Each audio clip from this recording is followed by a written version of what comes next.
Exactement, un millier de personnes, des personnes qui scandent le nom de Clément Méric, ce militant antifasciste mort il y a 8 ans. Et je suis avec l'un de ces militants, Raphaël Arnaud. Vous venez de Lyon, jeune garde antifasciste. Vous êtes là du fait de la décision d'hier au tribunal pour commémorer Clément Méric.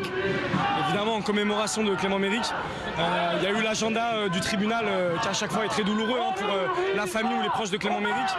Et puis comme vous l'avez dit, je viens de Lyon. Pour à peine la semaine dernière, on était justement en manifestation pour dénoncer les violences de l'extrême droite. J'ai rappelé justement à cette manifestation qu'on est passé pas loin plusieurs fois d'avoir aussi un Clément Méric à Lyon, malheureusement, notamment des coups de couteau plantés par un cadre de Génération Identitaire dans le Vieux-Lyon en 2014. Donc oui, effectivement, on est là d'une part pour commémorer Clément Méric, mais pour construire aussi une riposte antifasciste la plus large possible au vu du contexte actuel. Vous avez l'impression, Raphaël, qu'il y a une montée de l'extrême droite, qu'il y a des groupuscules de plus en plus violents. C'est ce que vous voyez, vous, de votre point de vue de militant, en tout cas? Tout à fait. Alors effectivement, il y a une montée de l'extrême droite, mais de partout dans la société, jusque même au plus haut sommet de l'État, c'est-à-dire le gouvernement, qui prend de plus en plus de lois, qui met de plus en plus de lois, de dispositions favorables à l'extrême droite. Il prépare un peu un tapis pour l'arrivée de Marine Le Pen, on dirait presque au pouvoir.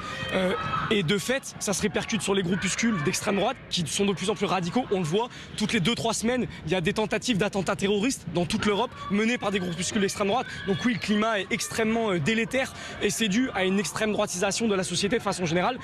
Et la riposte passera la plus large possible, la plus collective, et ça passera notamment par la date du 12 juin, appelée par de nombreuses organisations à appeler à marcher contre l'extrême droite. Merci, donc c'était donc Raphaël Arnaud, c'est donc le point de vue d'un militant antifasciste qui fait partie de ce cortège qui maintenant vient de nous dépasser et qui se dirige vers le 20e arrondissement de Paris.